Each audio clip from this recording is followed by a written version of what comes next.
Experience class. I've got you Escape the ordinary under my skin. and let the music play. But each time I do, just the thought of you makes me stop. With Sid Mark and Frank Sinatra. 'Cause I've got you under my skin. Sunday with Sinatra. Sunday mornings 9 to 1. Only in Philadelphia. And only on Talk Radio 1210. WPHT. And again, welcome to Sunday with Sinatra. Not just any Sunday with Sinatra, but with our very special guest, and one that I'm always delighted to have in the studio because he's been so important to me and to the program. That would be Frank Sinatra Jr.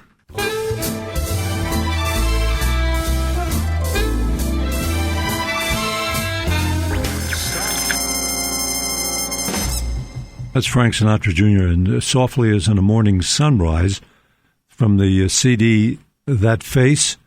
And of all the sides that are on there, Frank, and I think it's a marvelous CD, that one has the most, to my ear, what's left of it, the Sinatraisms in it. In other words, it was as if the chart were written for Frank Sinatra as opposed to Frank Sinatra Jr. The arrangement, Sid, was actually written for me and was part of my nightclub act. And one night, Sinatra came in for the show. He said, yeah. He was enjoying it. And I said, you know what? Let's put it in your album. So I tailored it to his instructions, whatever it was that he wanted. And we altered the orchestration. And he never got round to recording it, unfortunately, because he would have done wonders with that arrangement. And per his instructions, Sid, the album we were contemplating at that time had to be composed of all songs he had never sung before. He told me that. I said, oh, is that all? Yeah, no easy task. And right. I brought him songs, It Amazes Me, Easy Street, great tunes that he had never sung before. That was one of them. And regrettably, he did not record that. And years later, I said, let's use that arrangement. And we did it in this album of mine. Now, in your frame of reference, you were saying that Sinatra came in. And the last time you were here, I'm grateful for every time you come here, and you do whenever you're in the area, we finally made the differentiation on the air that for you, not for the average listener, but for you, there were really two different people. There was Sinatra. There was the professional man known to the world as Sinatra, and I treated him as that because at one point, as you know so well, I had become his employee when I was his conductor for the last 7 years that he was giving concerts.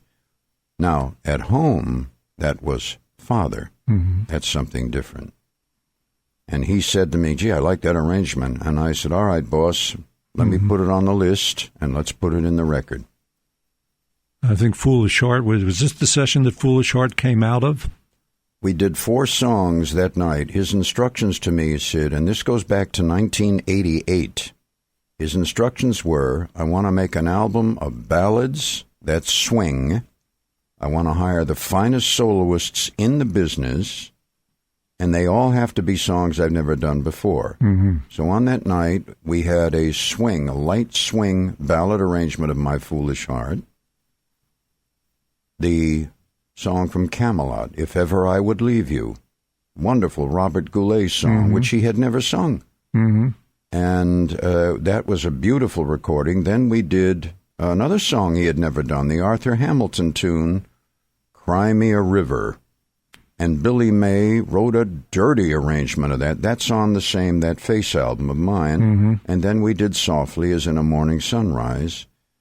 Regrettably, he never got around to recording. That night he did My Foolish Heart, and he said, you know, I'm not doing good tonight. I got no voice tonight. There's another great tune. I say great because I like it, and the people like it, and I have to play it all the time. That I'm so glad you got to is I Was a Fool to Let You Go. The Barry Manilow song, Sid. He loved that, and Manilow was the biggest Sinatra fan who ever lived. Barry Manilow still loves Sinatra. When my father, now it's my father, Sid, when he died in 1998, Manilow brought out an album, and he wrote a title song. which the lyric of which I found very touching. And now, some of it was predictable. The first line was, "One man in the spotlight, one man standing alone. And when it came to singing about love, he taught us all." Great, wonderful tribute. But it was the next lyric, Sid, that Manilow said very reflectively in the song. He said, "Was there ever a time that he wasn't there until now?" Wow. And that's Barry Manilow, who's a very, very sensitive man, writes I don't think I've excellent heard music. That's on his Sinatra tribute album? It's the title song. He wrote it just for the album. And he was and is the biggest Sinatra fan of all of them. And this was absolutely wonderful to me. But when he said, "Was there ever a time he wasn't there until now?" Well, I know that in my young, current adult life, whenever there were two people who were always there, as long as I can remember growing up, Franklin Delano Roosevelt and Frank Sinatra. It seemed like they would be there forever. Well, before we continue with Frank Jr., let's cue up and get in "I Was a Fool to Let You Go." It's Frank Sinatra, "World on a String," and it was the first time that he and Nelson Riddle got together at Capitol. It was somewhat of an unusual marriage, and I think Mr. Sinatra wasn't necessarily thrilled in working with someone other than his choice of an arranger. But Capitol said, "Try it." And for trying it, this was the result. And I remember Frank Sinatra Jr. telling me that you recognized that it was a new color of the label, no longer the red Columbia. And now they had gone to the purple Capitol label in those days. That was during the time when Capitol was still Capitol, before they sold out to Electronic Musical Industries of England, EMI. Yeah. What happened was Capitol had a lot of people in the artist and repertoire, the A&R department. Today they call them producers, all right? And they were all musicians. Dick Jones, the piano player with Tommy Dorsey, when Frank Sinatra sang with Tommy Dorsey, great musician. Big Dave Cavanaugh, band leader. Lee Gillette, who produced, quote, quote, the Nat King Cole records. Lee Gillette, former drummer. And they all said, "We want to get Sinatra away from the crooning. The crooning is in the 40s. We're now in the 50s. We want to put him with Billy May, who works with us." And at the time, they received the message back from him. He said, I can't leave Axl Stordahl. They made one session with Axl. Nothing happened. Finally, they talked him into doing a couple of sides with Nelson Riddle, conducting the band, quote, quote. Billy May wrote the orchestrations. Billy May did not write the orchestrations. As Nelson said in his memoirs, Sid, many years later, and here's an exact quote, he said, "Billy had a brief rush of blood to the head that he wanted to go on the road with his own big band, and he did. Billy was not in Los Angeles, and they wanted Billy to do I Love You and South of the Border. Billy wasn't there. Nelson Riddle, who had been a ghostwriter for everyone, Les Baxter, John Scott Trotter, you name it, everyone in the past, Nelson wrote the famous South of the Border arrangement paraphrasing Billy May's writing. So they made the two. Billy May charts that night, Billy May in substance charts, and Sinatra said, all right, now what? And they said, well, try this one, which you just played. And he listened to that. He said, wow, who wrote that? And they said, well, this man here on the podium. And at that moment, Sinatra looked at him. He said, I know you. He looked at him, and he said, you're Nelson Riddle. You're the man who wrote Mona Lisa for Nat Cole. You're the man who wrote Unforgettable for Nat Cole. Nelson was surprised. He said, yeah, that's me. Well, that was it. From that point on, it started. The biggest example, Sid, came just a few months later in 1953 with a song called Young at Heart. Nelson Riddle. Written by Johnny Richards. Johnny Richards, the orchestrator's excellent musician for Stan Kenton. Yes, knew him well. Tried his hand at songwriting, Sid. He hated that song. He had it on his piano. He crinkled it up like you'd throw a piece of paper you hated in the wastebasket. Apparently there was a window open. The wind blew this paper onto the floor. The housekeeper came in and found this piece of paper actually under a corner of the rug. She thought it had inadvertently been blown off the piano. She put it back on and sent it to Sinatra. Johnny Richards wanted to tear up Young and Hard. He didn't like it. Which brings me to your show, which if you've not yet seen it, you're really missing out, because I think you reference World on a String in the show. If I'm not really sure. I saw the show when you were here Memorial Day weekend at the Valley Forge Convention Center. And for those of you who have not yet seen it, this is not your show called Sinatra Sings Sinatra. This is the celebratory program where you really, warts and all, tell the story of Frank Sinatra with these two huge television screens. And why don't you tell the folks some of the things they'll see on screen that they wouldn't see elsewhere? Well, Sid, the philosophy of the show, which I spent 2 years writing. Now, we are now when we play at Borgata coming up, it will be show 15 and 16. I've watched this show 500 or 600 times in my mind when I was writing it.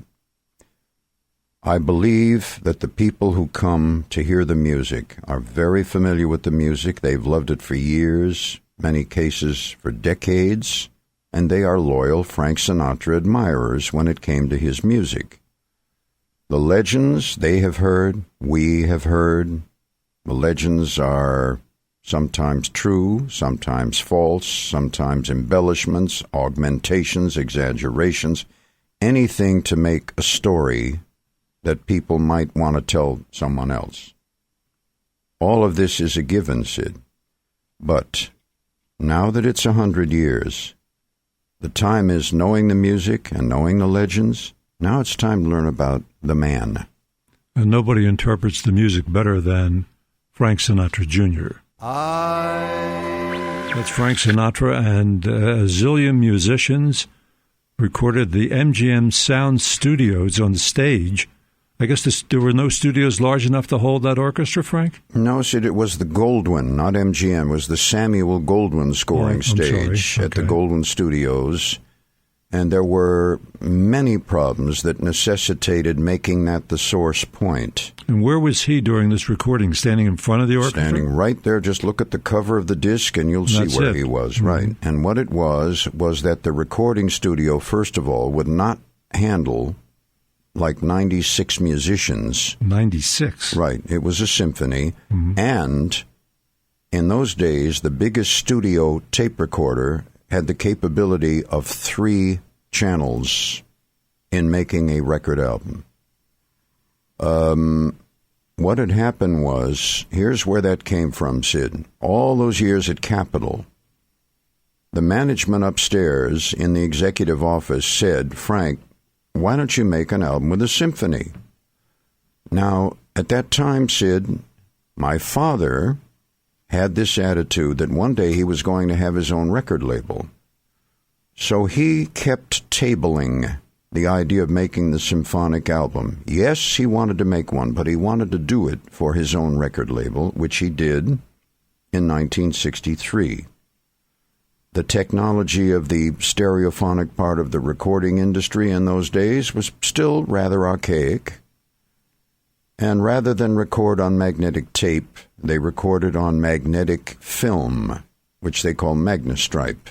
With the sprockets? It had the perforations on the film. A line of magnetic film had 3 discrete tape channels in the middle, held in absolute registration by the perforations. And since the registration was so locked in, they could sync one magnestripe machine mechanically to another one with 3 channels. Now suddenly we had 6. Then they synced the 2 machines to a third machine mechanically They recorded that album in 1963 with 9 channels of studio stereo, which was unheard of. The thing that I wish I could have been there just to see it and hear it, but what was it like for you at 19 years of age to be present at something so magnificent? Sid, when he was singing those songs, I was standing about 4 feet from him, behind him, watching. Prior to that point in time, as a young boy, I used to go to the dates to visit my father. Mm-hmm.